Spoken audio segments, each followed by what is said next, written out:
escuchan con claridad? ¿Se escucha muy bajo? ¿Me pueden confirmar eso, por favor? Antes de empezar.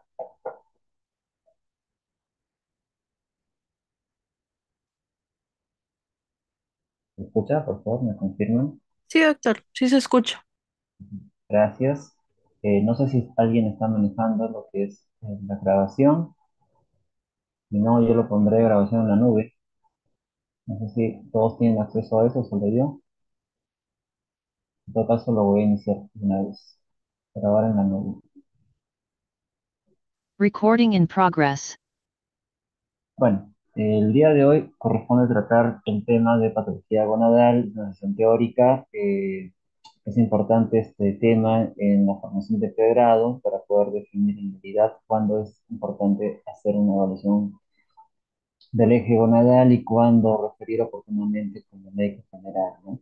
Ya en la especialidad hay aspectos específicos en cuanto a diagnóstico y tratamiento que también lo abordaremos para que tengan ustedes una visión completa, ¿no? Del punto de vista también de la especialidad dentro del área de medicina interna.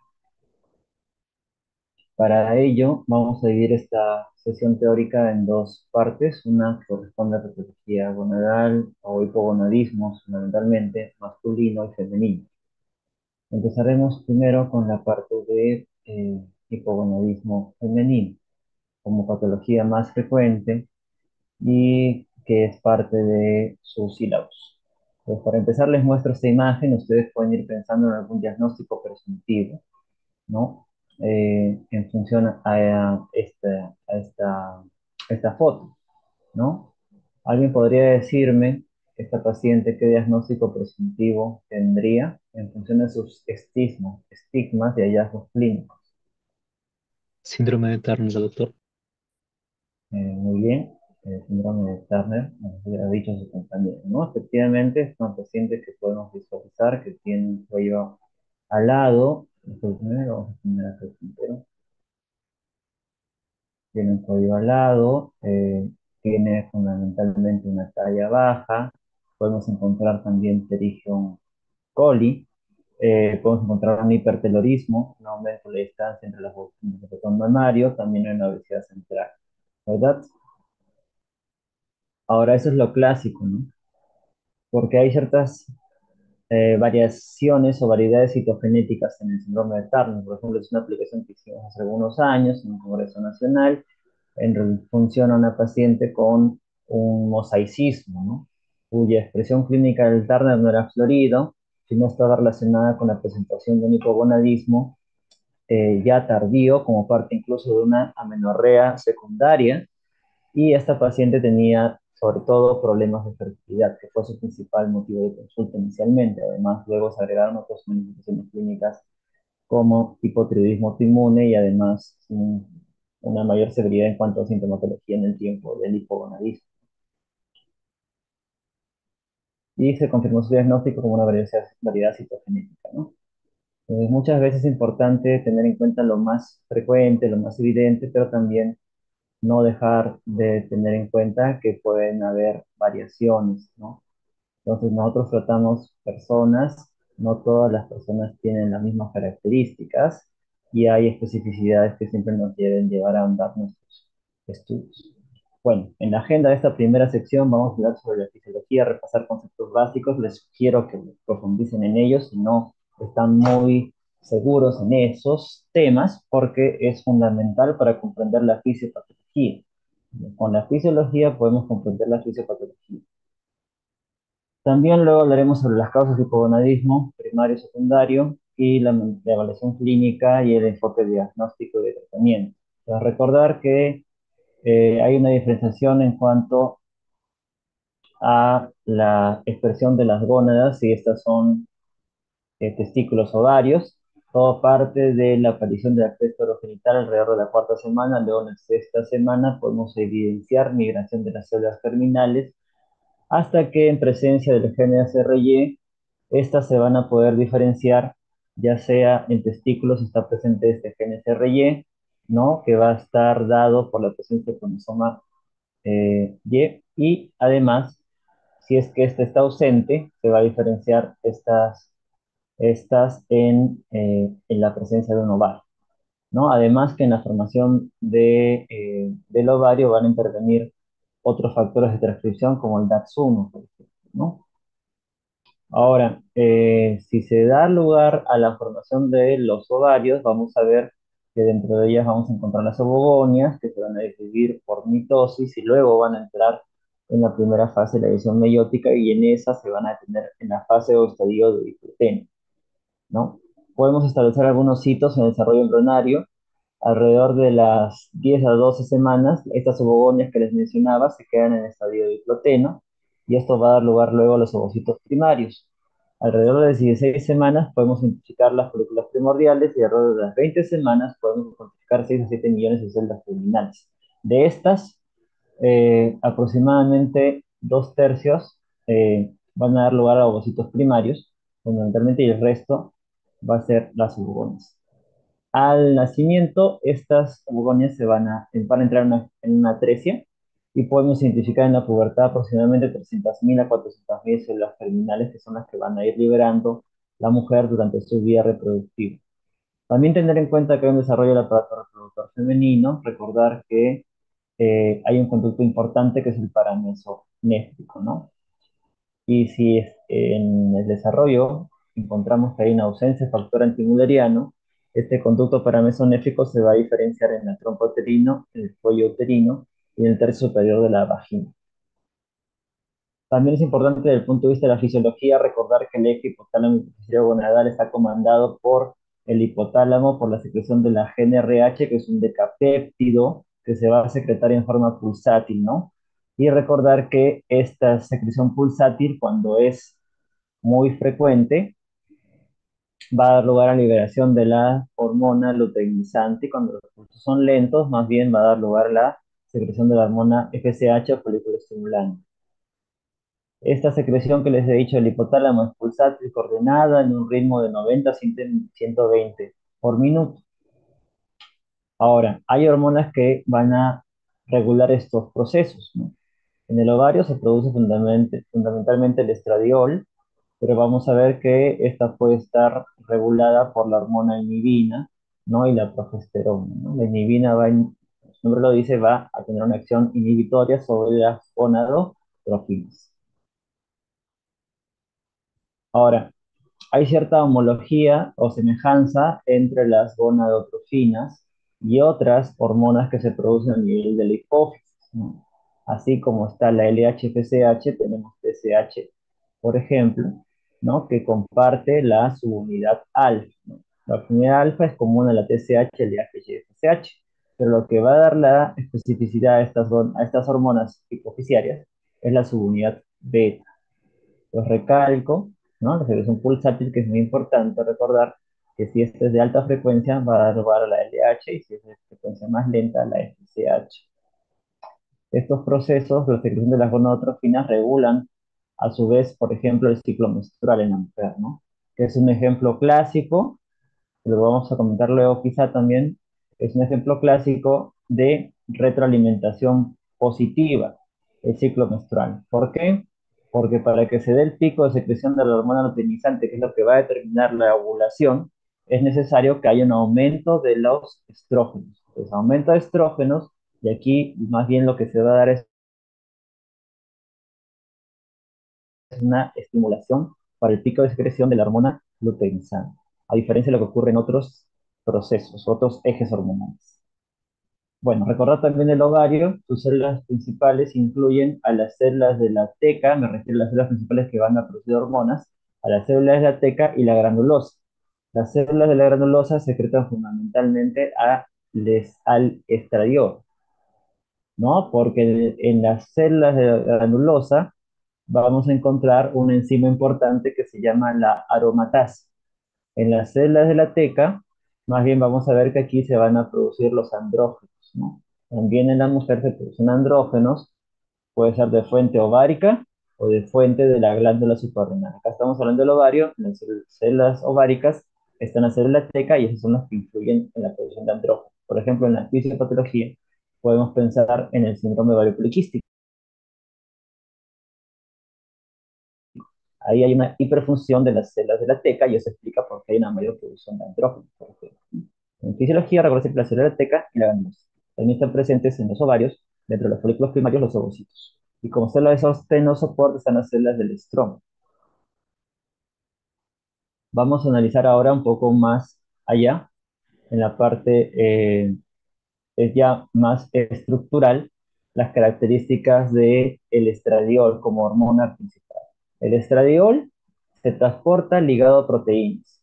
La principal, o, la principal, el principal transportador de los estrógenos en la mujer del estradiol es la albúmina.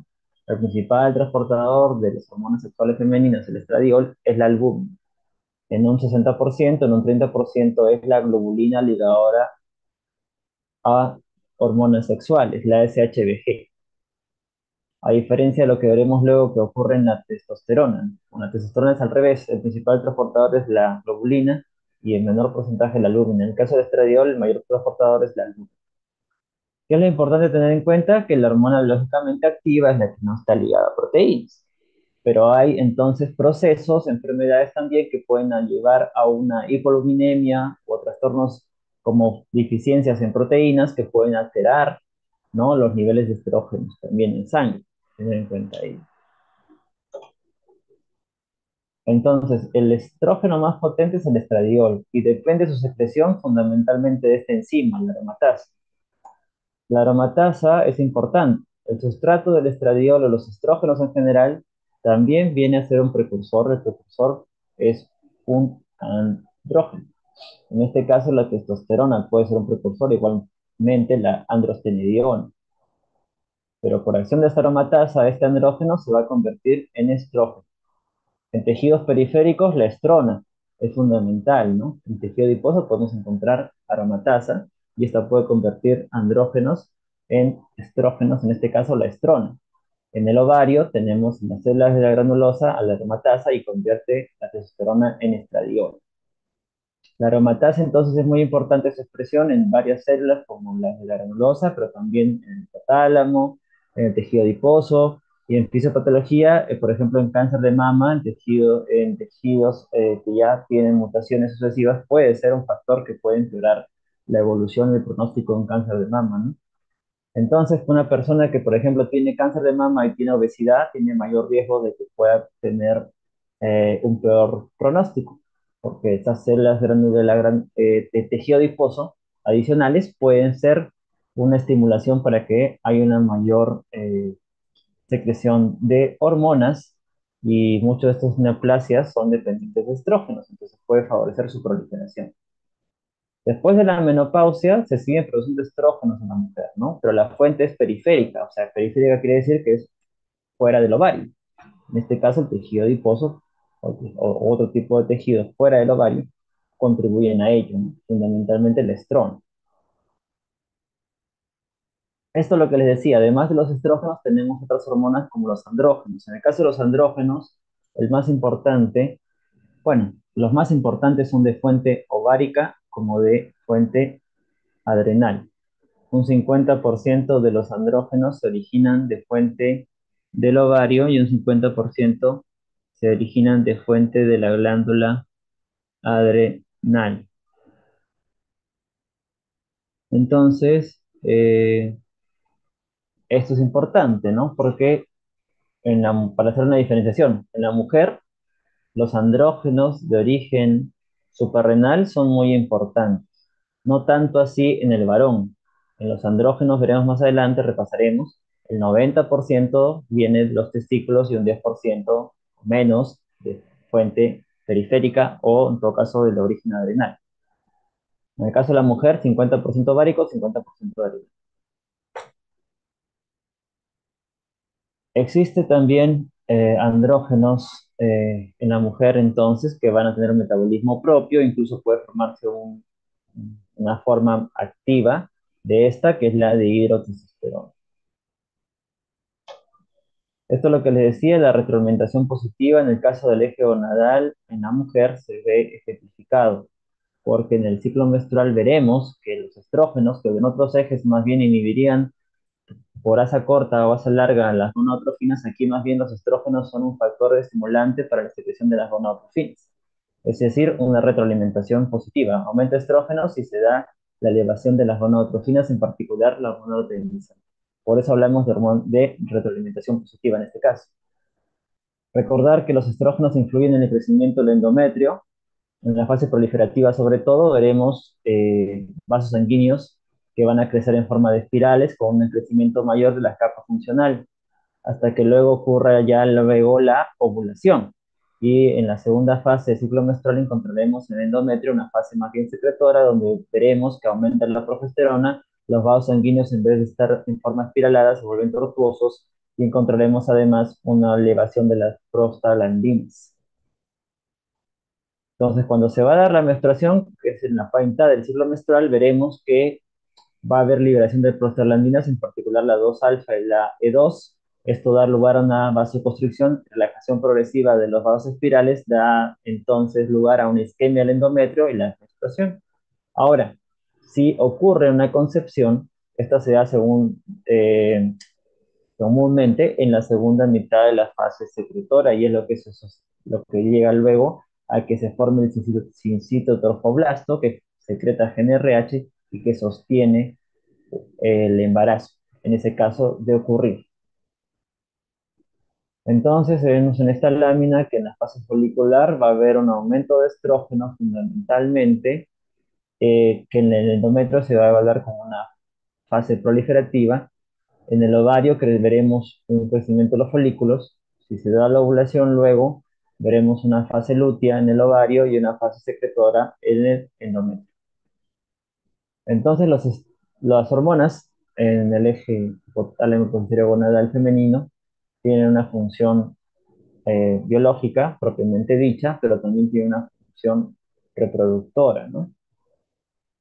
Hemos visto que hay varias fuentes para lo que es los estrógenos, andrógenos, la progesterona, incluye los ovarios, a las células granulosas, a la teca, incluye a las glándulas suprarrenales, el tejido adiposo como fuente periférica y también a la placenta. En la placenta se forma una hormona que se llama estriol. Recordar que el metabolismo, la formación de estrógenos y andrógenos depende de como origen del metabolismo del colesterol por la acción de varias enzimas que actúan en el citocromo P450. De tal manera que este es el principal precursor. Recuerden la aromatasa para la formación de estradiol y estrona como un paso importante. El estriol es el menos potente de los estrógenos. El más potente es el estradiol. El estrona se forma a partir de tejido adiposo, por ejemplo, fuente periférica, quiero decir. También tejido glandular mamario, por ejemplo, ¿no? O a nivel del hipotálamo. El estriol se origina fundamentalmente en la placenta. Durante el embarazo se va a producir en mayor cantidad. Hay varias funciones que van más allá de la función reproductora en cuanto a estrógenos y progesteronas, ¿no? Como recordarán ustedes por fisiología, los estrógenos además contribuyen en la redistribución, por ejemplo, de la grasa corporal. Entonces, una persona que tiene hipogonadismo tendrá, o falta de estrógenos, obesidad central. También influyen los estrógenos en el metabolismo óseo, ¿no? En la acción de los osteoblastos. Entonces, si hay deficiencia de estrógenos, el paciente tendrá menor mineralización ósea y por lo tanto, por ejemplo, el riesgo de osteopenia, osteoporosis y fracturas. La progesterona tiene otras funciones, por ejemplo, a nivel del moco cervical lo vuelve más espeso y a nivel de las glándulas mamarias va a estimular el crecimiento de los alvéolos. El metabolismo de los estrógenos se da a nivel hepático inicialmente y posteriormente a nivel renal. Por procesos de oxidación y conjugación, la progesterona también tiene una degradación a nivel hepático entre estradiol y se va a excretar igualmente a nivel renal. En cuanto a fisiopatología, ya podemos hablar más en sí con esa base de este enfoque. El hipogonadismo puede ser primario o secundario. Es primario si el problema está a nivel de propiamente el ovario, y secundario, podemos decir si está a nivel del hipotálamo o en cuanto a la hipófisis. Causas hay varias de hipogonadismo, si hablamos de hipogonadismo secundario o terciario, ¿no? Por ejemplo, puede deberse a tumores, hemorragias, infecciones. Puede ser un adenoma hipofisiario, puede ser una enfermedad infiltrativa a nivel del hipófisis del hipotálamo, una cirugía, por ejemplo, como veremos luego. o puede ser propiamente un hipogonadismo primario si hablamos de un daño a nivel del ovario, como puede ser una cirugía también, puede ser una disgenesia gonadal. Esto es importante que hagamos hincapié, disgenesias gonadales, porque si hablamos en general de hipogonadismo femenino, la causa más frecuente son las disgenesias gonadales. Les había mostrado al inicio el ejemplo del síndrome de Turner, es la causa más frecuente de hipogonadismo femenino. Las disgenesias gonadales son las causas más frecuentes.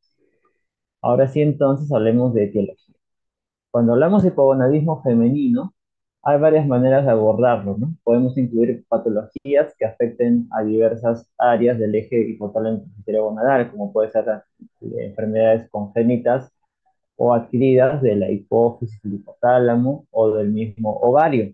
Aquí también podríamos hablar de otras situaciones patológicas como el síndrome de ovario poliquístico también, que incluye algunas características particulares que comentaremos luego, que están muy relacionados con el síndrome metabólico, por ejemplo, ¿no? Hablemos de entonces, para fines de esta sesión teórica, de hipogonadismo primario y secundario. El hipogonadismo primario, que es la causa más frecuente de hipogonadismo, tiene como a su vez, como causa más frecuente a las disgenesias gonadales, dentro de ellas el síndrome de TAP.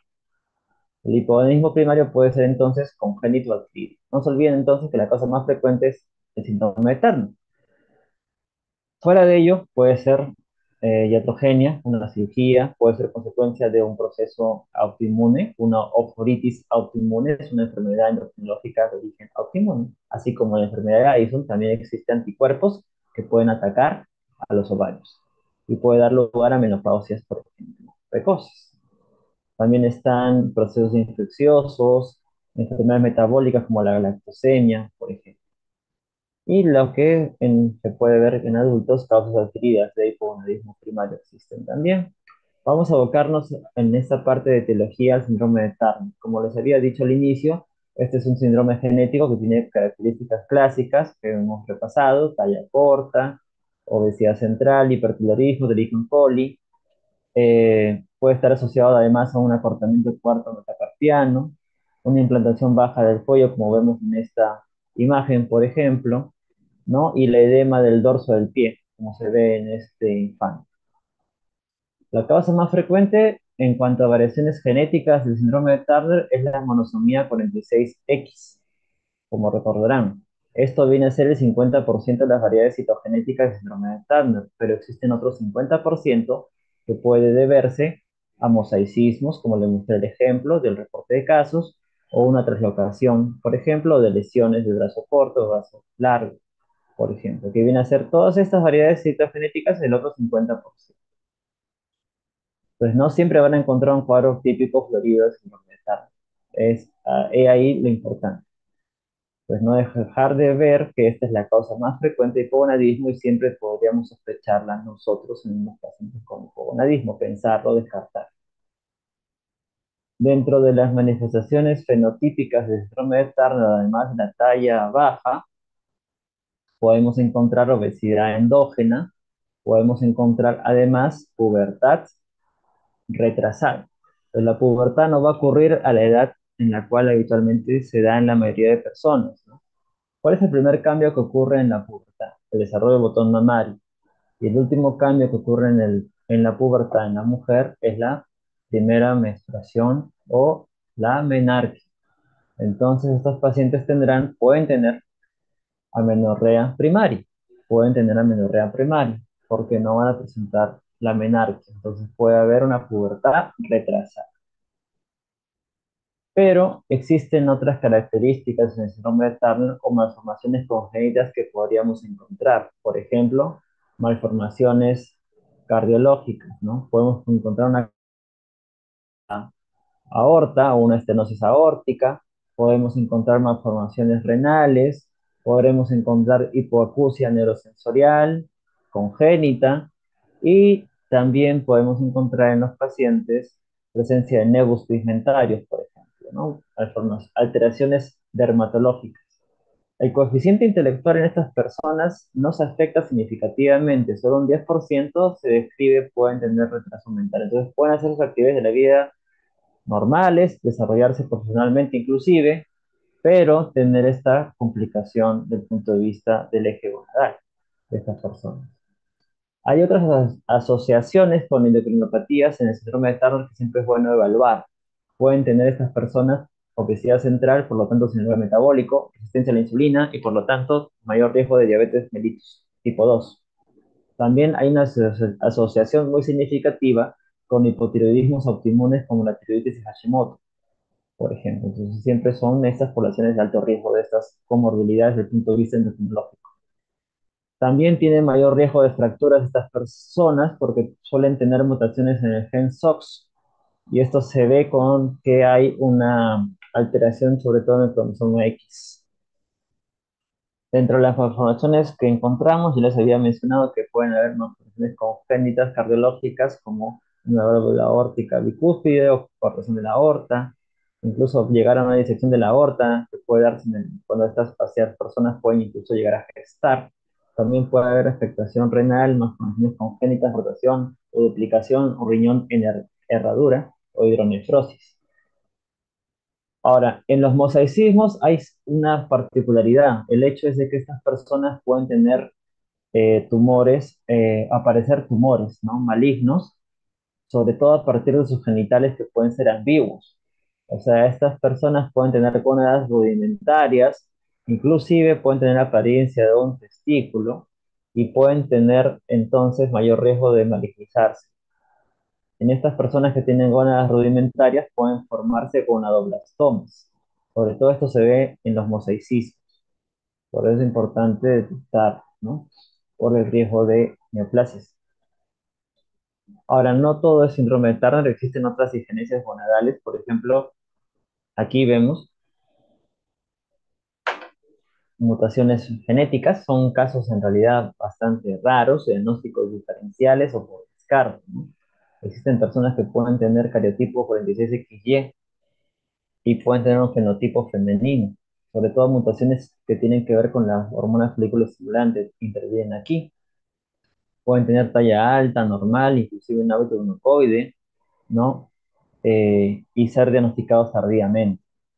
También puede haber otro síndrome, pues, en este caso si es un paciente con un cariotipo por 46XX, por ejemplo, el síndrome de Ferrault, en el cual además de haber hipogonadismo y gonadas rudimentarias, puede haber hipoacusia neurosensorial en estos pacientes y deficiencias neurológicas, ¿no?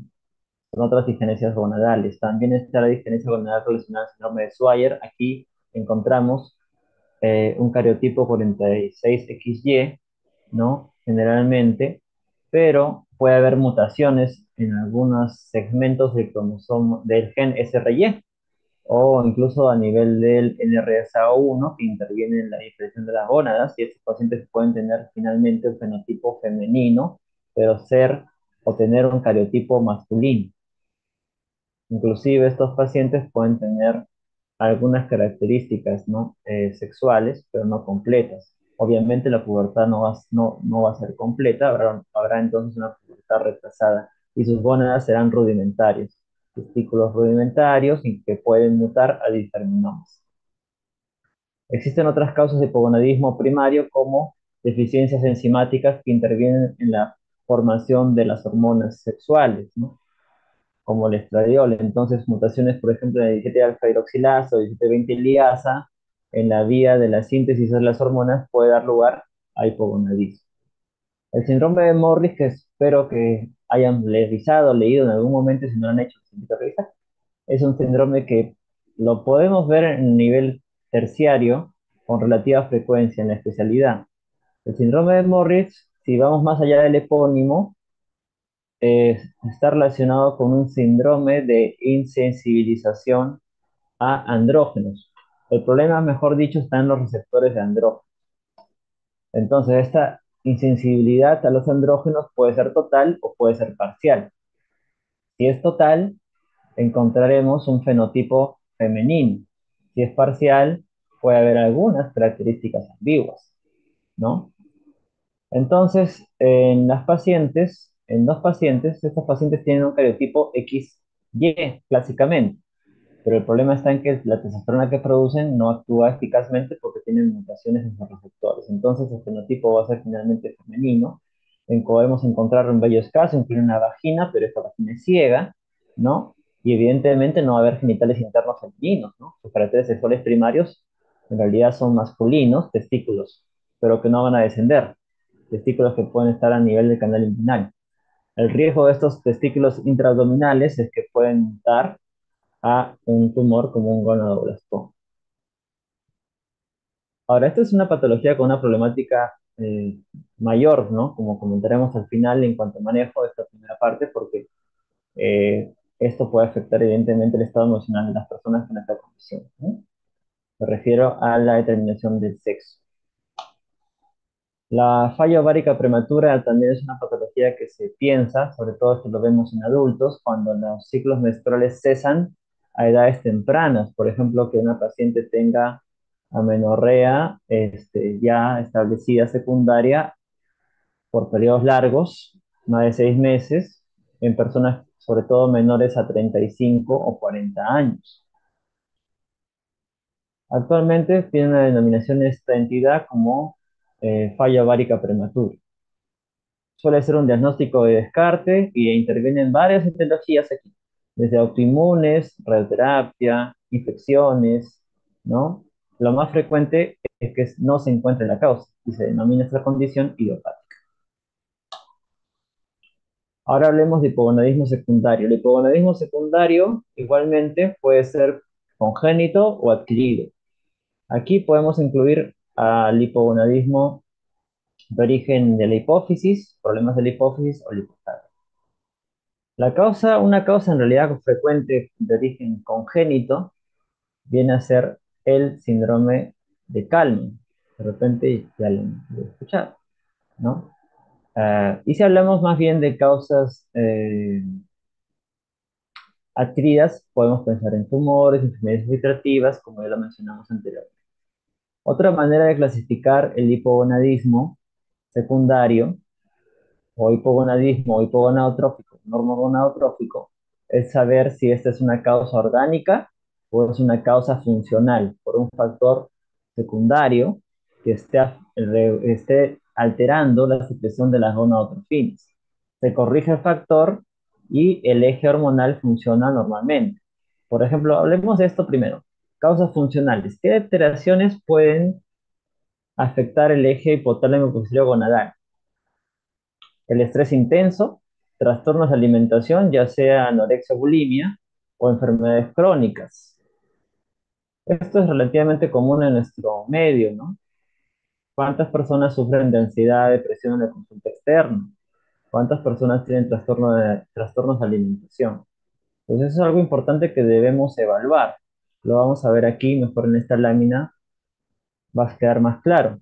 Personas con trastornos de alimentación o trastornos de ansiedad o ejercicio intenso pueden afectar su eje gonadal. ¿Por qué? En casos, por ejemplo, de estrés o ansiedad, vamos a ver que va a haber un hipercortisolismo, un aumento de la secreción de CRH y cortisol, consecuentemente. Y como ustedes habrán visto en su clase de hipercortisolismo y síndrome de Cushing, cuando hay un aumento de cortisol, el eje o la secreción pulsátil de GnRH se afecta.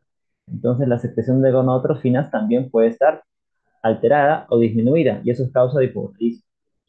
Un ejercicio intenso libera una alta tasa de endorfinas, que son opiáceos endógenos, y estos también alteran la secreción pulsátil por el hipotálamo de la GnRH. Trastornos de alimentación como anorexia y bulimia llevan a que se reduzcan los niveles de la leptina y aumenten las hormonas contrarreguladoras y a su vez aumente la hormona que tiene que ver con el aumento del apetito, ¿no? A nivel hipotalámico, neuropéptido Y. Este aumento del neuropéptido Y y estas otras hormonas contrarreguladoras puede dar lugar a que se altere la secreción de las gonadotrofinas, en este caso también dado por la alteración de la secreción pulsátil de la GnRH. Estas entonces son causas funcionales y que las vemos en este mundo con tanto estrés que es lo que vivimos actualmente. Entonces, esas son causas funcionales. Las orgánicas pueden ser congénitas o adquiridas. Aquí les muestro el síndrome de Kalman como causa congénita. Eso está relacionado con mutaciones en la en las células, perdón, que viajan junto con la placa olfativa que secretan la GnRH. Entonces, hay una mutación en, en estas células que secretan GNRH, el paciente tendrá hipogonadismo y también si se afecta la placa olfativa podrá presentar anosmia o hiposmia. Generalmente el síndrome de Kallmann va asociado a alteraciones congénitas que afectan la línea media, como por ejemplo holoprosencefalia, hernia umbilical. Entonces, el paciente con síndrome de Kallmann típicamente presentará talla alta, porque habrá una ausencia del cierre de la epífisis y podrá presentar hiposmia o anosmia y pubertad retrasada, como parte de la amenorrea primaria. Causas orgánicas adquiridas tenemos los adenomas hipofisiarios, por ejemplo, que pueden ser funcionantes o tumores a nivel del hipotálamo, como croniofaringiomas y ferminomas, que afecten la secreción de la GNRH. Ahora, no solamente son tumores los que podemos encontrar en el hipotálamo y la hipófisis, ¿no? Como les decía, enfermedades infiltrativas, también considerar causas quirúrgicas o radioterapia, o también el síndrome de Sheehan, que es una apoplejía hipofisiaria, como recordarán, que afecta a la hipófisis, que da lugar sobre todo a un hipopituitarismo progresivo, ¿no? Y esto se ve generalmente en pacientes que han presentado una hemorragia puerperal y que tienen dificultad para dar de lactar. Es lo clásico, lo típico, ¿verdad? Entonces, estos pacientes en el tiempo pueden desarrollar hipogonadismo. Ah, también el aumento de la prolactina, que no necesariamente está relacionado a un adenoma hipoficiario, generalmente, o sea, en general, un aumento de la prolactina puede afectar la secreción pulsátil también de la GNRH.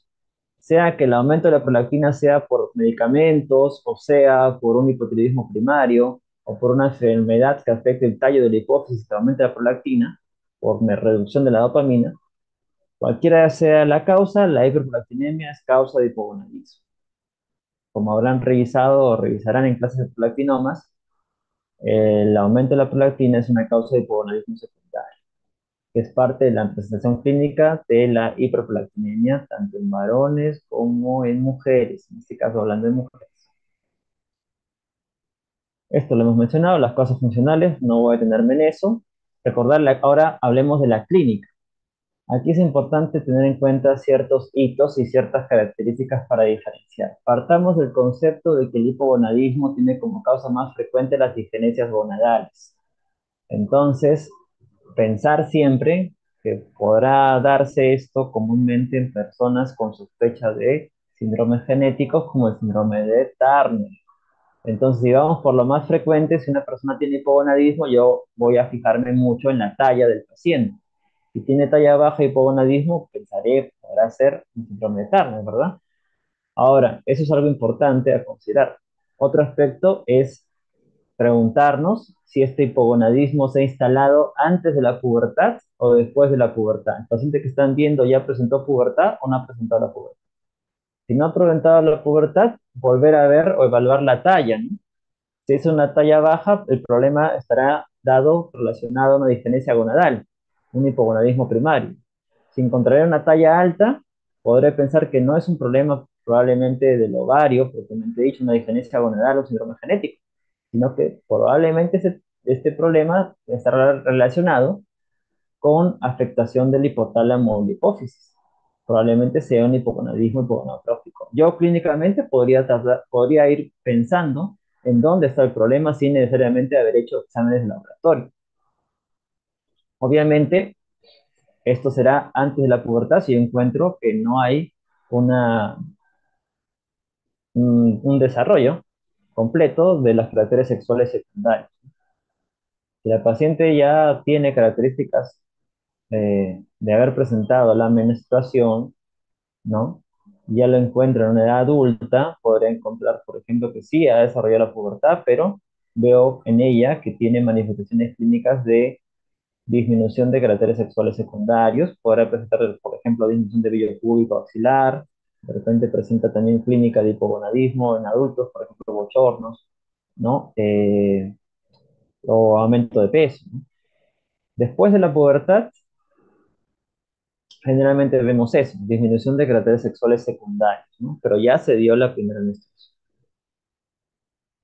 Entonces es muy importante ver las alteraciones esqueléticas en la talla, ¿no? Y también preguntarnos en qué momento se ha dado la menstruación o si no se ha dado.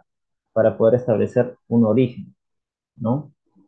Entonces, independientemente de la edad en la cual apareció el hipogonadismo, nos fijamos en alteraciones menstruales, sea menorrea, si es primaria o secundaria, secundaria si ya se dio la menarquia, primaria si hay ausencia de la menarquia, disminución de caracteres sexuales secundarios, y nos fijamos si hay problemas de fertilidad, y esto sobre todo ya lo vemos en los adultos que han presentado menstruación. Si es un prepuber, habrá inmadurez sexual, no habrá ocurrido la menarquia, habrá un retraso en la aparición de caracteres sexuales secundarios o no habrán aparecido, y generalmente el útero es de configuración infantil. Pero la talla nos puede dar luces sobre dónde está el problema. Si la talla es alta, puede ser que el problema está a nivel del hipotálamo o la hipófisis. Y si es una talla baja, pensaremos en una diferencia gonadal, que es lo más frecuente en el hipogonadismo primario. Pensar siempre en diferencias como el Turner, que es lo más frecuente. Hay ciertos hitos que debemos preguntarnos, en todo caso debe llevarnos a ahondar los estudios, ¿no? Que una persona no haya presentado menstruación a los 16 años es patológico. Que el vello púbico está ausente a los 14 años es patológico. Y si tiene talla baja, pues nos debe llevar a pensar que no vaya a ser una diferencia gonadal.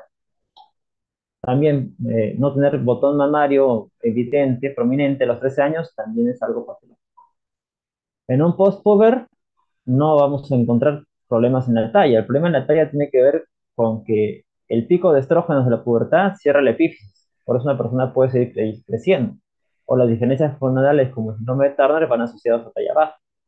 En un post-puber, pues el problema aquí ya se dio cuando la madurez sexual fue completa. Entonces no vamos a ver problemas en la talla. También se ha dado esto cuando el cartel de crecimiento se cerró o ya maduró. Básicamente encontraremos en un adulto pérdida de los caracteres sexuales secundarios. Menor vello púbico, menor pelo axilar, quizá un menor volumen de las manos. Otra entidad en la clínica que debemos evaluar es el síndrome de ovario poliquístico, que en sí no lo podríamos encasillar en un hipogonadismo primario o secundario, sino esta es una entidad aparte, es un síndrome establecido por Rotterdam en cuanto a criterios diagnósticos en el año 2003, que es lo clásico. Ahora esto ha ido variando, ¿no? Este síndrome incluye algunas características. Las principales en los criterios diagnósticos incluyen, como ven en esta lámina, el hiperandrogenismo, que puede ser clínico o bioquímico, o exámenes de laboratorio, por ejemplo, de testosterona, o clínico si hay acné y hirsutismo, anovulación, manifestado sobre todo por la presencia de polimenorrea, oligomenorrea o amenorrea, y también por la presencia de ovarios poliquísticos en una ecografía, ¿no? Este criterio de morfología ovario poliquístico está dado sobre todo por la presencia de 12 o más folículos en cada ovario o un volumen ovárico mayor a 10 centímetros cúbicos. Si ustedes revisan las guías actuales, que les puedo dar algún alcance, pues la tecnología ha avanzado, entonces el criterio puede variar dependiendo del ecógrafo que cuenten ustedes. Si es un ecógrafo con mucha precisión, hasta 25 folículos es lo que se considera actualmente en algunas guías. Pero si, bueno, estamos en el Perú, la tecnología quizá no esté tan desarrollada, pues 12 folículos o más en cada ovario es un criterio que podemos considerar.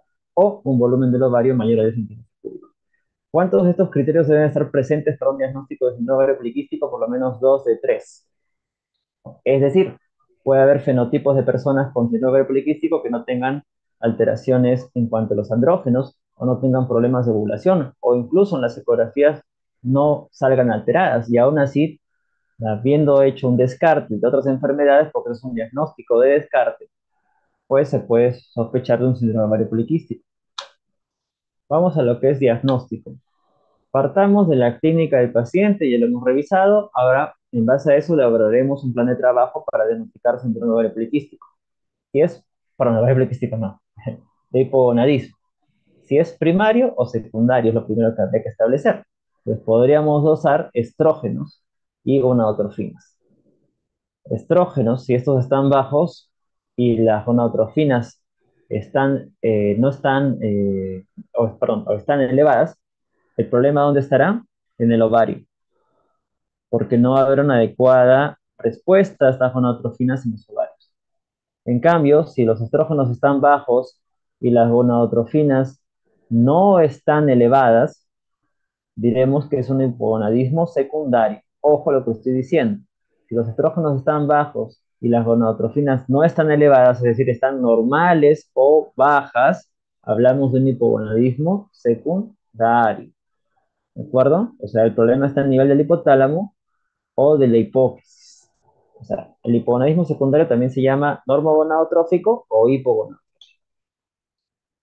Si ustedes encuentran que el resultado inicial de su paciente sale que probablemente tenga un hipogonadismo secundario porque las gonadotrofinas no están elevadas y los estrógenos están bajos, lo siguiente es evaluar sobre todo el resto de ejes hormonales, porque podrían estar dentro de un hipopituitarismo. Y siempre buscar en esa situación sobre todo la causa. Si es un adulto, causas, por ejemplo, orgánicas adquiridas, como adenomas hipoficiarios pueden ser, o estudiar si ha habido antecedentes de síndrome de Sheehan, ¿no? Dentro de ellas, dentro de esas etiologías. Y si buscan un Kalman, también la resonancia de bulbos olfatorios podría contribuir, sobre todo si hay evidencia de malformaciones en la resonancia magnética. Ahora, si es su resultado sugerente de un hipogonadismo primario, lo siguiente a hacer es buscar lo más frecuente. La causa más frecuente de hipogonadismo primario es la presencia de una digenesia gonadal. Entonces, además de dosar estrógenos y gonadotrofinas, incluiremos el estudio de un cariotipo, buscando una monosomía X45X0 o mosaicismo, translocaciones, como hemos comentado. Puede añadirse el estudio por imágenes de una ecografía o resonancia magnética. La ecografía y resonancia, recuerden que ayuda a evaluar mejor partes blandas, dentro de ellas los úteros, el útero, perdón, y el ovario.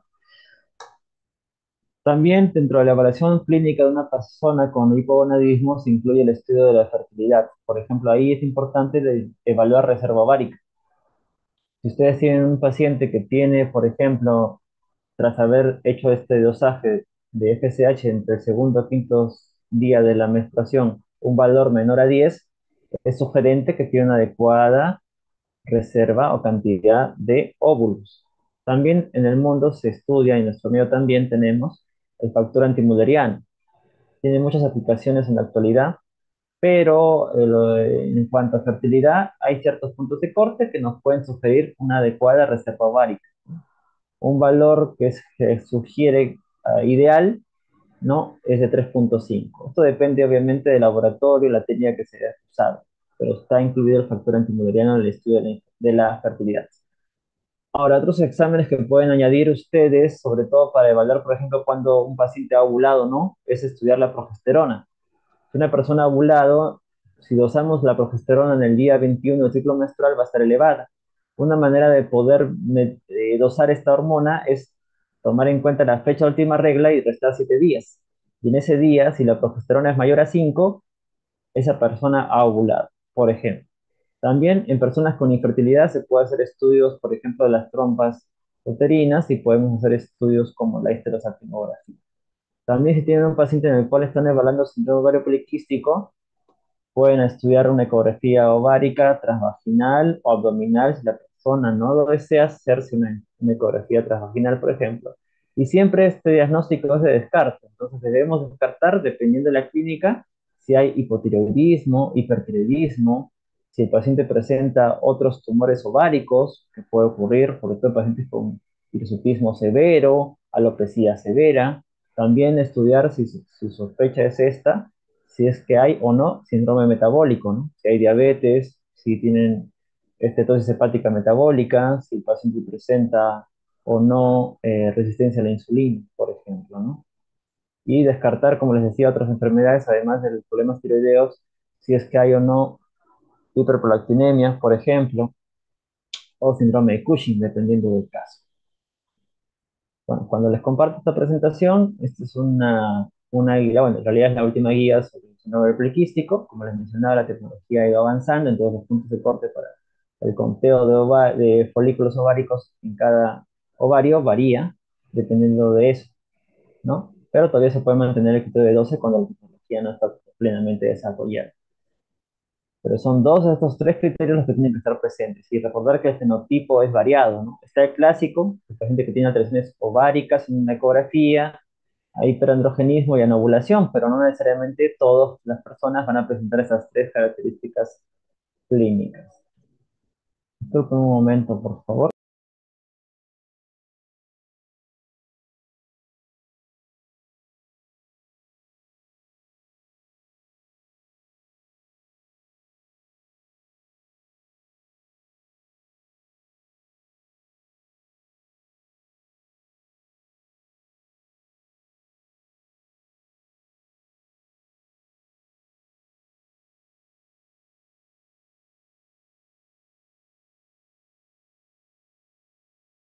Sí, disculpen, ahora sí podemos continuar. Bueno, entonces, tener en cuenta lo que les mencionaba sobre el diagnóstico actual del síndrome ovario poliquístico.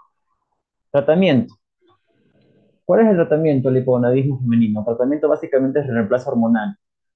Y lo primero que tenemos que preguntarnos es si la persona tiene ovario, tiene útero o no tiene útero. Si tiene útero, la persona necesita, además de estrógenos, una terapia que antagonice el efecto proliferativo de los estrógenos en el endometrio, que es la progesterona. Entonces, de repente en mi grupo de práctica más temprano ha visto conmigo una, recordará, espero que esté ahí, eh, recordar que siempre que usamos tratamiento de reemplazo hormonal es importante usar estrógenos y progesterona. El problema muchas veces es que no es fácil de conseguir los estrógenos. La dosis que se usa en terapia de reemplazo hormonal es distinta a la que se usa, por ejemplo, en el tratamiento de un síndrome ovario poliquístico, ¿no? Donde se usa anticonceptivos, básicamente, ¿no? Dependiendo del fenotipo del paciente. Pero en caso de terapia de reemplazo hormonal, donde no hay una producción adecuada de estrógenos, usamos formas naturales, por ejemplo, de estrógenos, como valerato de estradiol, por ejemplo, ¿no? Y progesterona para antagonizar el efecto proliferativo en el endometrio, como les decía. Si no tiene útero el paciente, será suficiente usar estrógenos, ¿no? No hay necesidad de usar progesterona. Como les decía, tenemos distintas formas de presentación de estrógenos, como valerato de estradiol o el estradiol micronizado y los estrógenos equinos, aunque estos ya no son recomendados porque aumentan el riesgo de eventos cardiovasculares. El tratamiento del hipogonadismo como tal es complejo porque muchas de las causas de este hipogonadismo afectan la esfera mental y de por sí el hipogonadismo puede traer complicaciones esqueléticas, por ejemplo la osteoporosis o metabólicas como obesidad. En particular, el hipogonadismo primario tiene esta complejidad, me refiero a las digenesias gonadales, ¿no? Y pueden llevar a infertilidad. Y la tasa de éxito en de fertilidad, de tratamiento de fertilidad en hipogonadismo primario en realidad es baja porque estos ovarios pueden ser rudimentarios, pueden tener folículos ováricos atrésicos. Entonces, además, tener en cuenta que estas personas pueden tener riesgo de tumores como los gonadoblastomas, sobre todo en los mosaicismos, en el caso del síndrome de Turner, por ejemplo, o otras displasias gonadales. En el tratamiento del síndrome de Turner, recordar que el tratamiento es multidisciplinario, entonces aquí requiere un equipo que incluya, por ejemplo, otorrino, cardiólogo, dependiendo del caso, puede ser también necesario el neurólogo, nefrólogo, además del endocrinólogo, nutricionista, ¿no? O pediatra, dependiendo de la etapa de la vida del paciente, ¿no? Es un tratamiento multidisciplinario. En el caso del síndrome de Turner, es importante entonces esta valoración. Desde el punto de vista endocrinológico, puede esta paciente requerir terapia de reemplazo hormonal para inducir la pubertad, ¿no? Estrógenos para inducir el desarrollo puberal, o incluso antes de eso, cuando hay talla baja, porque esta es una indicación, el uso de hormona de crecimiento. En el caso de la falla ovárica prematura, aquí es importante tener en cuenta que el tratamiento está indicado. O sea, no es adecuado que una persona a los 30, 25 años no produzca estrógenos, porque esa falta de estrógenos va a hacer que sus huesos sean muy frágiles y tenga mayor riesgo de fracturas, como fracturas de cadera. Y esto aumenta la mortalidad en las personas. Es muy importante valorar el tratamiento en estos casos. Obviamente, siempre tener en cuenta antecedentes de cáncer de mama en la persona, en la familia, ¿no? Para valorar el uso de estrógenos y también antecedentes en la familia de eventos cardiovasculares. Si es un hipogonadismo secundario terciario, la mayoría de los casos, si es funcional, en la mejora se ve con corrección de la causa. Si hay trastornos de ansiedad, depresión o la paciente es vigoréxica, con la modificación de la conducta se podría regular nuevamente el eje. Si hay trastornos de alimentación, con la corrección de este tratamiento se puede lograr una normalidad del eje. Ahora, si el hipogonadismo ya se ha instalado más de 6 meses, ahí sí amerita terapia de proceso. Incluso puede llevar a infertilidad a las pacientes. En las causas orgánicas, ahí sí tenemos más problemas. La terapia de reemplazo hormonal puede ser permanente o de por vida. Y como hemos dicho, usaremos estrógenos o junto con progestágenos, dependiendo del caso, sobre todo para el manejo propio de la deficiencia hormonal. Pero para fertilidad, el manejo es diferente. Dar estrógenos no va a mejorar la fertilidad en una persona con hipogonadismo primario o secundario. Entonces, aquí sí será importante usar medicamentos que remeden la acción de las gonadotrofinas, es decir, que remeden la ovulación. Entonces es importante en estos pacientes también considerar que una posibilidad, finalmente, cuando no mejora el tratamiento de la fertilidad con terapias básicas, es, por ejemplo, el uso de terapias complejas como la fertilización in vitro, que puede ser una alternativa, ¿no?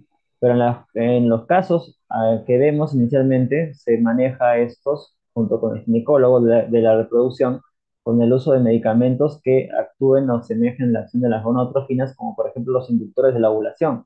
Se trata de clomifeno o inhibidores de la aromatasa como el letrozol, que producen feedback negativo que aumenta la secreción finalmente de las gonadotrofinas.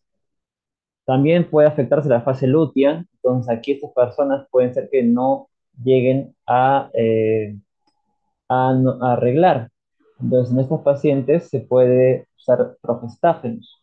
Obviamente tras haber hecho el diagnóstico podemos usar medrosa y progesterona. Hay situaciones, por ejemplo, en casos de pacientes con síndrome ovario poliquístico que se puede dar esta situación y en los cuales no queremos usar estrógeno. Bueno, hablando un poco más del síndrome ovario poliquístico, como les decía, hay fenotipos. A grosso modo diremos que personas que tienen hiperandrogenismo, por ejemplo, acné o hirsutismo severo, se puede considerar el uso de anticonceptivos orales y cuando no mejoran, podría usarse, por ejemplo, medicamentos que antagonicen a los receptores de andrógenos, como la espironolactona, como terapia de segunda línea complementaria. Ahora, si la persona tiene, por ejemplo, deseo sí de fertilidad perdón, antes de eso, si la paciente tiene irregularidades menstruales o anovulación, el tratamiento de elección aquí para regular los ciclos menstruales es el uso de anticonceptivos, ¿no? Por ejemplo, se suele usar etinilestradiol con drosperinona. Combinamos un estrógeno con un progestágeno con efecto antiandrogénico. Si hay infertilidad, ahí sí generalmente lo maneja el ginecólogo de la reproducción y se puede usar inductores de la ovulación que hemos mencionado, como se trata de clomifeno o letrozol. Ok, ahora pasamos a la segunda parte de esta clase, de esta sesión teórica, que viene a ser el hipogonadismo masculino. Sé que estamos siempre ajustados por el tiempo, sus horarios, vamos a hacer esta segunda parte. Si tenemos esta imagen, por ejemplo, para empezar a hablar de ese tema, yo les comento un paciente que presenta debilidad muscular, disminución de erecciones matutinas, y dentro de sus exámenes de laboratorio le hacen este estudio. ¿Y qué vemos acá? Un adenoma hipofisial. En este primer caso, podemos sospechar que el hipogonadismo ¿dónde está? ¿O qué tipo de hipogonadismo será? ¿Primario o secundario? ¿Qué me podrían decir? Secundario, doctor. Sí, muy bien, secundario, ¿no? En cambio, en esta otra imagen vemos un paciente que tiene una manifestación fenotípica clásica. ¿Cuál sería probablemente el diagnóstico de esta persona? Klinefelter. Muy bien, un síndrome de Klinefelter, ¿verdad? Talla alta. Igualmente encontramos ginecomastia, obesidad central, puede haber o no acortamiento del cuarto metacarpiano, testículos pequeños y un menor desarrollo a nivel del vello púbico, ¿verdad? Y en general de los genitales. ¿Sí? Un síndrome de Klinefelter. Y esta es una causa más bien de hipogonadismo primario. Ahora, es importante, igual que en la mujer, así como hablamos del síndrome de Turner como, como la causa más frecuente de hipogonadismo femenino, en el caso del varón, la causa más frecuente de hipogonadismo masculino es el síndrome de Klinefelter. El problema está que no se diagnostica precozmente. Hablemos de fisiología, fisiopatología, etiología clínica del paciente.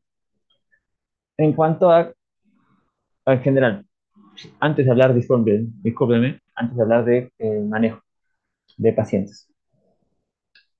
En cuanto a epidemiología, la deficiencia de andrógenos es relativamente frecuente y dentro de ellos el síndrome de Klinefelter es la causa más frecuente.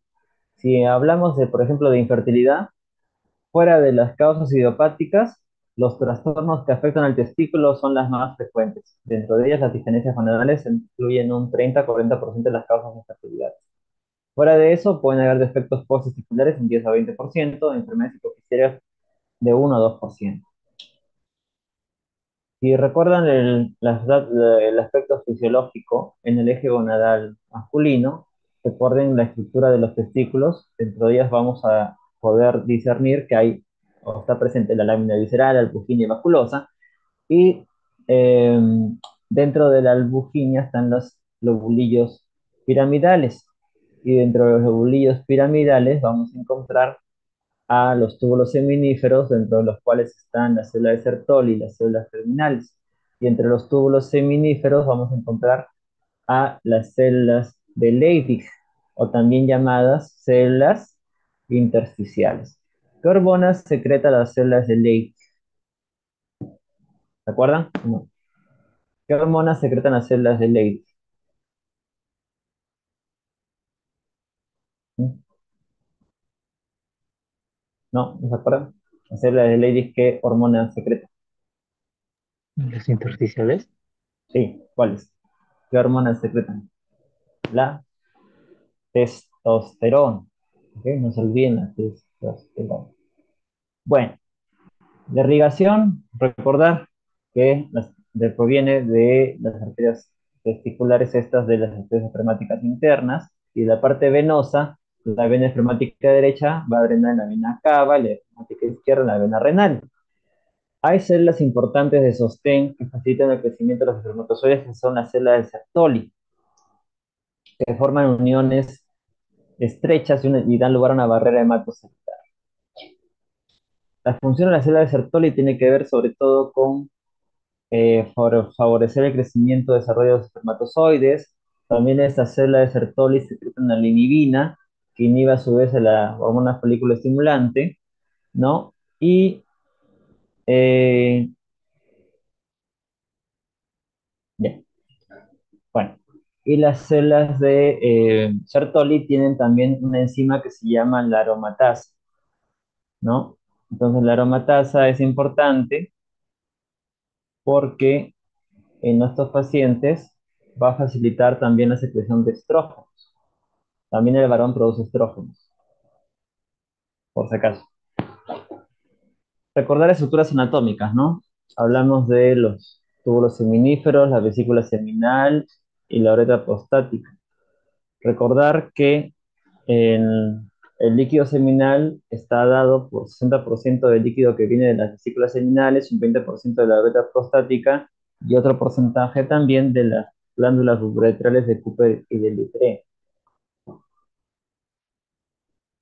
Ahora, en cuanto al desarrollo, bueno, y las funciones hormonales de los testículos, en ellos están las células de Leydig o intersticiales que secretan testosterona, como les mencionaba, y las células de Sertoli, que van a secretar estradiol, pero también inhibina y cumplen funciones sobre todo de sostén para el desarrollo de los espermatozoides, como acabamos de mencionar.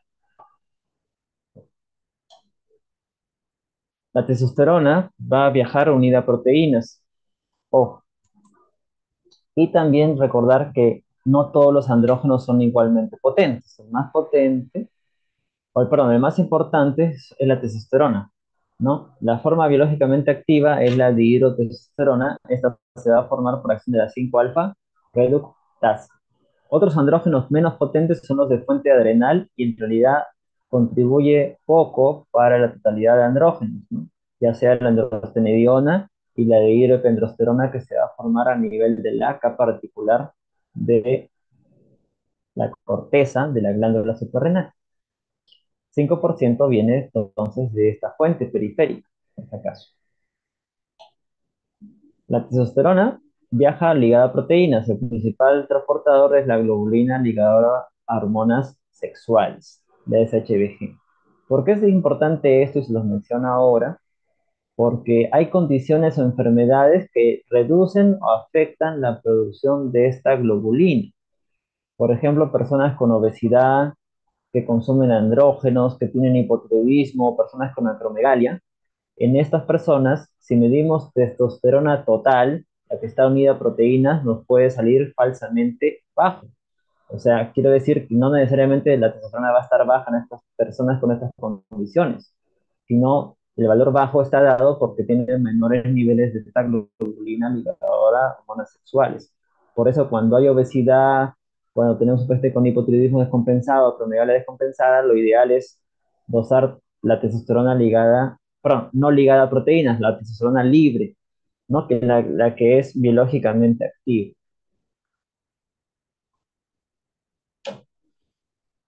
Ahora, la testosterona va a convertirse en la forma más potente, por acción, como les decía, por de la 5-alfa reductasa. También puede la testosterona u otro andrógeno convertirse a estrona, por ejemplo, por acción de la aromatasa, como ocurre en las células de Sertoli o en tejidos periféricos, tejido adiposo. Esto es lo que les decía, hay un porcentaje en realidad mínimo que no está unido a proteínas, que viene a ser el 2%. La albúmina contribuye en un 30%, pero el principal transportador es la globulina ligadora a hormonas sexuales. Puede más bien estar aumentada esta globulina cuando hay cirrosis o hipertiroidismo, el paciente consume fenitoína, tamoxifeno o estrógeno. El precursor de la testosterona es el colesterol. El colesterol se convierte por la citocromo P11 hidroxilasa en pregnenolona, esta a su vez en progesterona por la 3-beta hidroxidrogenasa, y a su vez esta se convierte en 17 hidroxiprogesterona por acción de la 17 alfa hidroxilasa, y esta en androstenediona por la 17-20 liasa. ¿Por qué es importante mencionar esto? Porque esta vía enzimática es común a dos glándulas endocrinas. Sobre todo este paso del 1 al 4 se ve en la glándula adrenal y en los testículos. Pero lo que solamente ocurre en el testículo es la conversión de androstenediona en testosterona, porque en el testículo está presente esta enzima que es la 17 beta hidroxisteroide deshidrogenasa. Y en tejidos periféricos tenemos la acción de la 5-alfa reductasa para que se dé la acción biológica, ¿no? Se convierta testosterona en dihidrotestosterona. O en todo caso, en estrógenos por acción de la aromatasa, también a nivel periférico. Disculpen, pasamos mucho. Bueno, estábamos hasta en la parte de... Estábamos en esta parte. Las funciones de los andrógenos son diversas, no solamente el desarrollo de caracteres sexuales secundarios, también influye en la eritropoyesis y en la distribución de la grasa corporal, también en cambios en la conducta. No solamente tiene que ver entonces con el desarrollo sexual. Recuerden esto, por ejemplo, personas con anemia, que puede deberse esta a deficiencia de andrógeno, ¿no? Al hipogonadismo masculino, porque la testosterona estimula al eritropoyetina. En la regulación del eje, igualmente la GnRH es la que la va a comandar, y sobre todo las funciones son específicas, un poco más específicas. La LH contribuye sobre todo cuando está elevada en la espermatogénesis, pero además de eso, fundamentalmente tiene una acción sobre las células de Leydig para que se produzca la testosterona. La FSH fundamentalmente en la espermatogénesis. Entonces, dos funciones principales: espermatogénesis y producción de testosterona. La LH contribuye sobre todo en la producción de testosterona y la FSH en la espermatogénesis. Sin embargo, es necesario que haya testosterona para que se dé una adecuada espermatogénesis. La secreción es pulsátil, ya lo saben, FSH pulsos lentos, LH pulsos rápidos. Hay reguladores. El estradiol, cuando está elevado, inhibe a las gonadotrofinas, y cuando los andrógenos, como la dihidrotestosterona, está elevada, inhibe también a la gonadotrofina, en este caso la hormona luteinizante. En este esquema creo que se puede ver más claramente, ¿no? Células principales de los testículos, células de Sertoli, células de Leydig. Las células de Leydig están reguladas fundamentalmente por la hormona luteinizante, la célula de Sertoli y la espermatogénesis en general por la FSH. Regula este proceso en secreción de gonadotrofinas, la inhibina cuando está elevada, inhibe la LH-FSH, la testosterona cuando está elevada, así como la dihidrotestosterona o el estradiol, igualmente inhiben a las gonadotrofinas. No todos los andrógenos son igualmente potentes, como les mencionaba, ni abundantes. La dihidrotestosterona es la que tiene la acción biológica, 300 veces respecto a la dihidroepiandrosterona, por ejemplo. Vamos a ver las causas de hipogonadismo. Igualmente podemos hablar de hipogonadismo primario y secundario. Secundario también se llama hipogonadismo hipogonadotrófico o normogonadotrófico. pueden ser causas congénitas o adquiridas. Causas congénitas igualmente síndrome de Kallmann, por ejemplo. Pero no solamente esto está dado eh, por ella, sino también puede haber mutaciones que no necesariamente cursan con hiposmia, ¿no? O sea, deficiencias propias de gen RH sin necesariamente haber hiposmia, por mutaciones en genes que expresan a la gen RH. También existe una entidad que se llama síndrome de núcleo fértil. También puede haber un hipopituitarismo de nacimiento, tumores a nivel del hipotálamo de nacimiento, también enfermedades genéticas que van asociadas con hipogonadismo secundario como el síndrome de Prader-Willi o Lardner-Moon, como veremos luego. Causas adquiridas, enfermedades que pueden ser clasificadas en orgánicas y funcionales. Orgánicas, adenomas hipoficiarios, enfermedades infiltrativas, iatrogenia, como cirugía o radioterapia, y las funcionales, que no me voy a detener ahora mucho porque ya lo hemos mencionado en la mujer, igualmente ocurre en el varón. También hay personas vigoréxicas que pueden secretar niveles altos de endorfinas, igualmente podemos encontrar personas con ansiedad, depresión, que aumentan el eje corticotrófico, a un aumento de cortisol que altera las gonadotrofinas, igualmente personas con trastornos de alimentación, ya sea anorexia, bulimia o enfermedades crónicas que afectan la secreción de las gonadotrofinas. En el caso del hipogonadismo primario, pues aquí lo vamos viendo que esto es lo más frecuente, dentro de lo más frecuente a la cabeza es síndrome de Klinefelter, pero no es la única disgenesia gonadal que es causa de hipogonadismo masculino. También pueden haber otras disgenesias, como por ejemplo el caso de eh, síndrome de Noonan y algunos casos también de síndrome de Down, ¿no? También hay variaciones o variedades citogenéticas de síndrome de Klinefelter, que pueden ser causas de disgenesias gonadales y hipogonadismo primario. También puede haber ya situaciones congénitas de varicocele, criptorquidia, que finalmente llevan a que este testículo se atrofie y dé lugar a un hipogonadismo permanente. También hay causas adquiridas, puede ser incluso por el uso de medicamentos, como el ketoconazol, que actúa a nivel de citocromo P450 y por lo tanto puede derivar en que no se secrete niveles adecuados de testosterona. También los glucorticoides pueden inhibir la secreción también de estos precursores. También enfermedades autoinmunes, aunque es bastante raro, puede dar lugar a un hipogonadismo primario. Defectos enzimáticos, sobre todo en toda la vía de la síntesis de la testosterona, puede dar lugar a un hipogonadismo primario. Ahora, siempre es importante no sesgarse por la edad de una persona para pensar en un hipogonadismo. No necesariamente ocurre como en la mujer la menopausia en el varón. O sea, no siempre si encontramos síntomas y signos de hipogonadismo, un síndrome de hipogonadismo en un adulto mayor, vamos a atribuirlo al envejecimiento, ¿no? Si hay síntomas francos de hipogonadismo, siempre debemos buscar alguna causa de este probable hipogonadismo. ¿Ok? O sea, se va a seguir produciendo testosterona en una persona adulta mayor, obviamente no al nivel, ¿no? Ni cantidad, quiero decir que una persona joven, ¿no? Pero se sigue produciendo. La clínica del hipogonadismo aquí es un poco más definida. El hipogonadismo en un varón se debe establecer si es que se ha dado antes de la pubertad o después de la pubertad. Y algo importante que de repente en estos últimos días finales de práctica que pueden hablar con sus docentes es el hábito unocoide. El hábito unocoide es importante. Si está presente, nos puede hacer sospechar que este hipogonadismo se ha dado antes de la pubertad, independientemente que el hipogonadismo sea primario o secundario, independientemente de que sea un tumor o un síndrome de Klinefelter. En cambio, en un adulto, obviamente, aquí ya se dio el desarrollo pubertal completo y se cerró la epífisis. Aquí no vamos a encontrar alteraciones esqueléticas.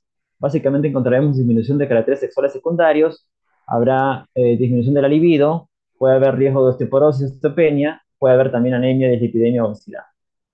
Vamos a definir un poco más. ¿Qué es el hábito mucoide? Es la presencia de hipogonadismo que se ha dado antes del cierre de la epífisis y que da lugar ¿a qué? A un crecimiento mayor de huesos largos. ¿Y esos huesos largos cómo se traducen? Se traducen sobre todo evaluando segmentos corporales, segmento inferior y segmento superior y la brazada y la talla.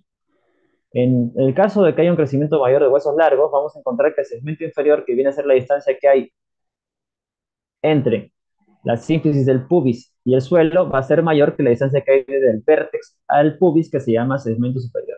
El segmento inferior va a ser mayor que el segmento superior. La relación segmento inferior sobre segmento superior va a ser mayor a 1.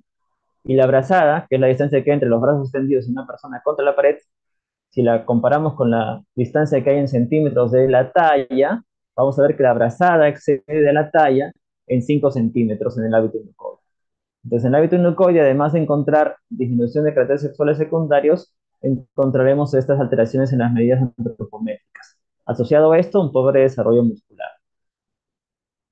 Quienes revisan o recuerdan literatura o historia universal, recordan que los eunucos eran un grupo social en Grecia y en Roma que estaba cercano a la nobleza, ¿verdad? Y eran personas que habían sido castradas. Eso es el término histórico, pero en medicina lo aplicamos cuando hablamos de un hipogonadismo prepuberal con estas alteraciones eh, o características morfológicas, ¿no? En cuanto a medidas antropométricas y manifestaciones clínicas de hipogonadismo. Lo normal en un adulto es que el segmento inferior sea eh, menor que el segmento superior y la brazada sea menor que la talla, es lo normal. En la pubertad estos cocientes se suelen tender a 1, por si acaso, es algo normal. Bueno, entonces les había dicho que si el hipogonadismo es prepuberal, habrá un hábito unicoide. También es importante evaluar en la clínica a una persona que si hay manifestaciones o no de hipogonadismo. Además de la deficiencia de testosterona, se puede encontrar alteraciones en la espermatogénesis y eso puede explicar la infertilidad o inclusive una disminución del volumen o el tamaño de los testículos. En resumen, en un hipogonadismo prepuberal, ya sea primario o secundario, habrá un hábito eunucoide y además de eso encontraremos una pubertad retrasada en los pacientes. No me permite escribir. Bueno, vamos a señalarlo nomás. Disminución de la masa muscular y podrá haber o no ginecomastia. La ginecomastia tiene que ver porque va a haber una menor producción de testosterona y más bien un aumento de los estrógenos. Entonces puede haber la presencia de tejido glandular mamario en un varón. Definición de ginecomastia. Testículos pequeños, puede haber un pene pequeño porque no se ha desarrollado la pubertad. En cambio, si el hipogonadismo es postpuberal, no habrá hábito enucoide porque el cierre de la epífisis ya se dio. Puede haber sí disminución de masa muscular, pérdida de caracteres sexuales secundarios, menor vello, por ejemplo, vello púbico o facial. Puede reducirse el volumen de los testículos, pero obviamente no encontraremos cambios en la morfología del pene, porque en este caso ya se dio la pubertad. Sí podemos encontrar disminución de la energía y la libido. Puede haber ginecomastia, aunque no necesariamente siempre se va a encontrar esto cuando el hipogonadismo es de origen hipoficial hipotalámico, porque en esas personas no va a haber estímulo para la producción de estrógenos porque las gonadotrofinas pueden estar comprometidas. Entonces, la infertilidad también es parte de la clínica de un paciente con hipogonadismo. Podemos encontrar en los pacientes ello.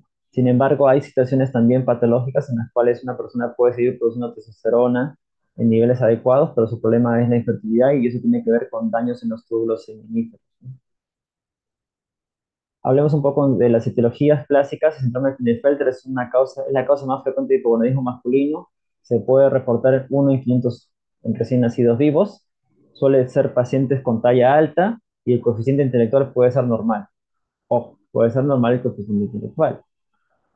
El problema muchas veces viene que la persona no acude a consulta, no le llama la atención el menor desarrollo de los testículos o el desarrollo sexual y pues para él puede considerarse que está todo normal, ¿no? Y recién cuando es evaluado a profundidad se hace un diagnóstico, incluso hay personas que son diagnosticadas a los 35, 40 años, por ejemplo, ¿no?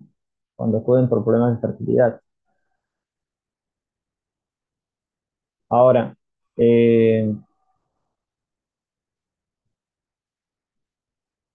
sin poder.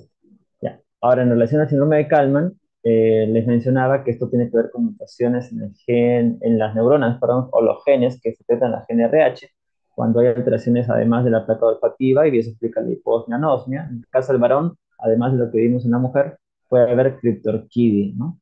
O sea, la criptorquidia es la ausencia o el descenso de los testículos, ¿no? Como una manifestación más de los daños con alteraciones congénitas en la línea media. Entonces encontraremos síndrome de Kallmann, hipogonadismo secundario, además, pubertad retrasada. En el síndrome de Lawrence-Boone-Vanderbilt es un síndrome genético que cursa con obesidad severa, polidactilia, retinitis pigmentaria y pubertad retrasada e hipogonadismo secundario, por lo tanto. El síndrome de Prader-Willi, este también es una enfermedad genética que tiene manifestaciones fenotípicas clásicas como apetito voraz o intenso, obesidad severa, cuadro de micropenia y orquídea y además hipogonadismo secundario, además de una alteración del coeficiente intelectual. En el eunuco fértil también se menciona, estas personas suelen tener deficiencias, sobre todo, como su nombre lo dice, fértil, en la secreción de la testosterona. Entonces no está afectado tanto la, la, eh, la producción de los espermatozoides, sino más bien la secreción de la testosterona. Entonces por eso hablan de que es eunuco, pero fértil. Sin embargo, ya haciendo una evaluación retrospectiva, muchos pacientes que tienen esta condición en realidad tienen mucha dificultad para poder tener hijos, ¿no? Cuando se da, porque siempre es importante también la presencia de la testosterona. Generalmente tienen testículos normales, pero un pene pequeño.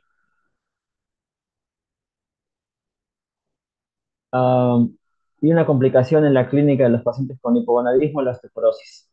Y es en la que eso puede derivar en fracturas. Por eso es muy importante el diagnóstico de esta condición y buscar siempre la causa. Y ya luego veremos que es importante por ello o se justifica el tratamiento. ¿Cómo es el diagnóstico? Basándonos en la clínica, empezamos con el dosaje de la testosterona, generalmente en dos ocasiones, generalmente en la mañana, 8 de la mañana. ¿Por qué la testosterona se dosa en la mañana? Porque generalmente los valores en la mañana son más constantes, hay menos variabilidad y los niveles son mayores que en otros momentos del día. Recuerden que durante la madrugada hay un aumento fisiológico en la producción de testosterona. Eso explica por qué hay erecciones matutinas en el varón, que es algo fisiológico, y esto es menor durante otros momentos del día. Entonces dosamos testosterona en la mañana, por lo menos en dos ocasiones, si sale bajo, en dos ocasiones, y a eso aunamos el dosaje de las gonadotrofinas. Si las gonadotrofinas están elevadas, el diagnóstico se verá un hipogonadismo primario y el estudio siguiente a hacer será un cariotipo. Si no están elevadas las gonadotrofinas, pensaremos que será un hipogonadismo secundario y siempre hay que buscar en el hipogonadismo secundario que no se trate más bien de un hipopituitarismo. Entonces va a ser importante estudiar el resto de ejes hormonales, tiroideo, adrenal, prolactina, entre otros, y buscar en las causas, por ejemplo, la hemocromatosis, que es una causa significativa de hipogonadismo, está reportado, por eso siempre hay que estudiar hierro, ferritina, transferrina, y se puede hacer estudios de imágenes, sobre todo buscando causas como adenomas hipoficiarios, por ejemplo. Si es un hipogonadismo primario, el calotipo es importante. Si es secundario, hemos dicho, estudio de estrés hormonales. La resonancia magnética con contraste va a ser útil. Cortes finos si sospechamos adenomas hipoficiarios. Entonces, los adenomas hipoficiarios, sobre todo, los podemos visualizar en las imágenes y generalmente producen valores de testosterona bajos, ¿no? Sobre todo los macroadenomas hipoficiarios. En el estudio del hipogonadismo es importante el hacer un espermatograma. Actualmente los valores de normalidad están dados por la población en la cual se hacen los estudios. No podemos generalizar los resultados normales para todo el mundo, mejor dicho. Si usamos los criterios clásicos de hace 15 años, bueno, podemos decir que el volumen en cuanto a un buen espermatograma es si es de 1,5 centímetros cúbicos y la cantidad o el conteo de espermatozoides es de 12 a 15, ¿no? Por mililitro, ¿no? Y además dentro de ellos es importante la motilidad, ¿no? Que por lo menos exista un 30% de espermatozoides que tengan una motilidad progresiva, ¿no? Y además que sean que normales al menos 4%, al menos 4%, que encontremos por cada centímetro cúbico por lo menos 16 millones de espermatozoides. Pero les digo que lo que refiere a la literatura actualmente es que se hagan estudios en poblaciones y en base a eso se establezcan puntos de corte, percentiles, mejor dicho. Tratamiento. ¿Cuál es el tratamiento del hipogonadismo? Básicamente reponer la hormona deficiente, igual que en el caso del hipogonadismo femenino, el masculino, ese es el tratamiento, que puede tener diversos fines, ¿no? Puede ayudar a inducir la pubertad, puede favorecer Por lo tanto, o dar lugar al estirón puberal, estirón de crecimiento, puede tener repercusiones en el desarrollo psicológico de la persona, puede prevenir el desarrollo de osteoporosis también, puede corregir la anemia, puede mejorar la masa muscular, tiene varios beneficios, la terapia de reemplazo hormonal. Básicamente lo que usamos en el Perú, le digo, por lo que tenemos en la actualidad, son inyecciones de testosterona, enantato de testosterona, o puede ser undacanoato de testosterona en inyecciones. En el mundo, quizá algo más sencillo es la aplicación diaria de geles de testosterona. Siempre es importante evaluar previamente en su paciente que no tenga hipertrofia de próstata o cáncer de próstata, porque esto puede derivar en complicaciones, ¿no? El usar testosterona puede favorecer el crecimiento de un tumor prostático no diagnosticado, un carcinoma prostático no diagnosticado. También la testosterona se metaboliza por el hígado, de tal manera que puede tener repercusiones en cuanto a el funcionamiento hepático, por eso es importante evaluarlo durante el seguimiento de los pacientes con tratamiento de reemplazo hormonal. Esto es lo que les muestro. En el mundo existe geles de testosterona mucho más fácil de aplicar diariamente, pero ojalá en algún momento tengamos estos a disposición constantemente, porque lo que usamos en los pacientes generalmente son inyecciones mensuales o cada 14 días de enantato de testosterona o aplicaciones trimestrales de undacanoato de testosterona. Ahí les dejo, quien quiera revisarlo, no se rompa la cabeza, no se les va a preguntar en profundidad de dosis, en este caso. Entonces, generalmente el tratamiento es parenteral, puede ser inyecciones subcutáneas o intramusculares, si hablamos de enantato o de undacanoato. En gel se aplica diariamente. Siempre es importante evitar contaminación y riesgo de exposición en personas con riesgo, como pacientes embarazadas o niños, ¿no? Que puede haber contaminación cruzada en esos casos, y hay que tener en cuenta eso. Ahora, la terapia de reemplazo hormonal con testosterona no va a mejorar la fertilidad. La fertilidad en el hipogonadismo, sobre todo, se puede corregir si es secundario con el uso de la gonadotrofina coriónica humana. Esta gonadotrofina coriónica humana tiene un efecto semejante al de las gonadotrofinas, porque esto va a ayudar a que se dé la espermatogénesis. Tiene una acción semejante a la hormona luteinizante y folículo estimulante. Es el tratamiento de elección en la actualidad. Cuando la persona no mejora con esta gonadotrofina coriónica, que se puede aplicar inyecciones 3 veces por semana o 2 veces por semana, no se mejora el desarrollo de los espermatozoides, pues puede aunar también el uso de gonadotrofinas menopáusicas. Pero la gonadotrofina coriónica es el tratamiento inicial para mejorar fertilidad. Ahora, el problema viene en el hipogonadismo primario en cuanto a tratamiento de fertilidad, porque muchos de estos pacientes ya tienen una digenesia de largo tiempo, y esto da lugar a que las células intersticiales y células de Sertoli y espermatozoides sean atróficos. Entonces, la infertilidad puede ya estar establecida y no hay muchas chances de que se pueda lograr mejorarla con el tratamiento.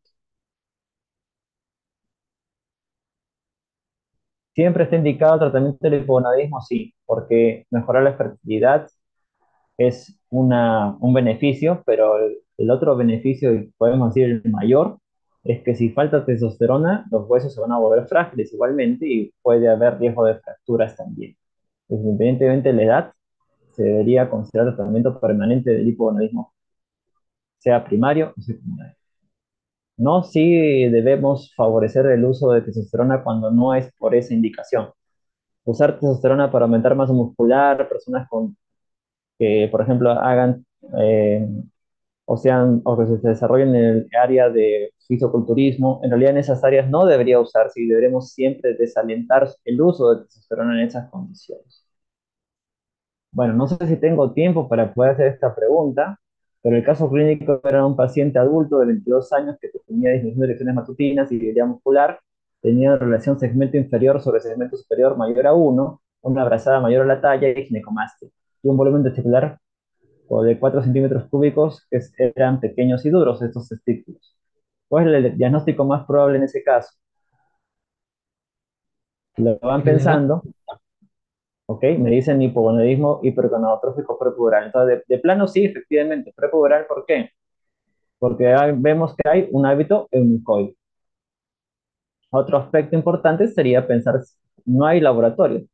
¿Por qué sería hipergonadotrófico? Tenemos en cuenta que lo más frecuente es un síndrome de Klinefelter. Y por, Klinefelter. y por la descripción de la clínica nos hablan de que los ciclos son pequeños ciclos. Entonces, sí, efectivamente, la respuesta es la A. El diagnóstico más probable aquí sería un hipogonadismo hipergonadotrófico prepuberal. ¿Qué exámenes? Mira, se corroboró, ¿no? LH-FSH elevadas. ¿Qué exámenes pediríamos en este momento? Un cariotipo.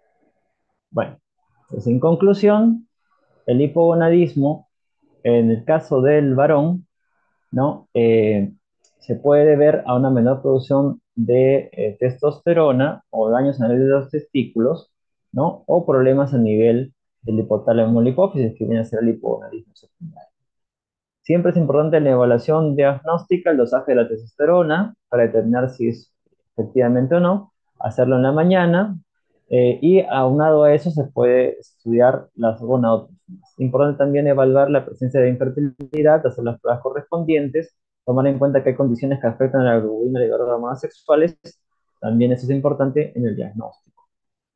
En relación al hipogonadismo, pues es importante la terapia de reemplazo hormonal. Ya hemos visto que el beneficio tiene que ver con el desarrollo de la pubertad, mejorar caracteres escolares secundarios, repercusión en la esfera mental y sobre todo en el metabolismo óseo, ¿no? Y si queremos mejorar la fertilidad, pues el tratamiento en hipogonadismo secundario puede incluir el uso de la gonostafina coriónica humana. Eso es lo que quería yo comentarles en esta segunda sección de hipogonadismo masculino. No sé si tienen alguna pregunta, alguna inquietud. Eh, Estoy abierto a poder tratar de absorber alguna pregunta si es que la hubiera. Quizá tal vez. Doctor, una Sí, consulta. sí, Fernando. Sí. Ujú. Eh, Quisiera saber cómo es el tratamiento de fertilidad en el hipogonadismo femenino. Por ejemplo, en una paciente que tiene síndrome de TARP. Como mencionó, es HCG en los varones, ¿verdad? Pero en mujeres, ¿cómo podríamos hacer?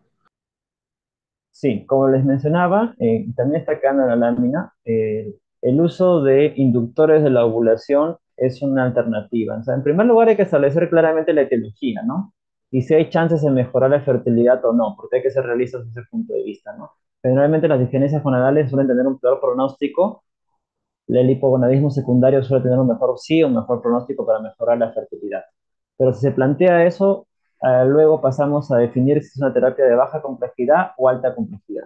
Si es baja complejidad, podemos usar inductores de la ovulación. El citrato de clomifeno remedia la acción de la hormona luteinizante y por lo tanto puede inducir la ovulación. Entonces, si se induce la ovulación, se le puede hacer ya sea de forma natural o por seguimientos de ecografía y con la participación de la pareja se puede decidir cuándo tienen relaciones sexuales o en todo caso se puede hacer un tipo de fertilización. Ahora, si ya la persona no responde a esos tratamientos, se puede usar inhibidores de la aromatasa. Al inhibirse la aromatasa, entonces se puede elevar la secreción de los estrógenos. Y esto puede a su vez estimular a la producción de la hormona luteinizante y también puede de esa manera inducirse la ovulación. Ahora, si no mejora con ese tipo de tratamientos, inclusive seguimientos ecográficos o fertilización en laboratorio, pasaremos ya a una terapia más compleja, ¿no? Puede pasarse a una fertilización in vitro, propiamente dicha, o inclusive la donación de ovocitos, que también existe. Pero son terapias ya esas, fertilización in vitro, por ejemplo, o donación de ovocitos, son terapias de alta complejidad. ¿Alguna otra pregunta? Muchachos.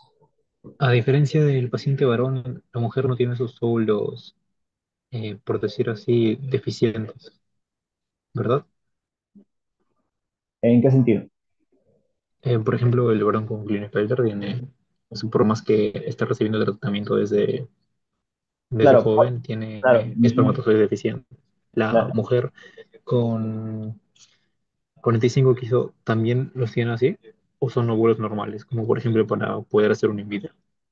Claro, va a depender si el síndrome de Turner es severo en cuanto al hipogonadismo, ¿no? Como les mencionaba, hay variedades citogenéticas. Entonces, si bien es cierto, las chances de éxito en el Turner si lo comparamos con un hipogonadismo secundario donde el ovario no se ha tocado o afectado severamente, en el Turner sí puede estar afectado.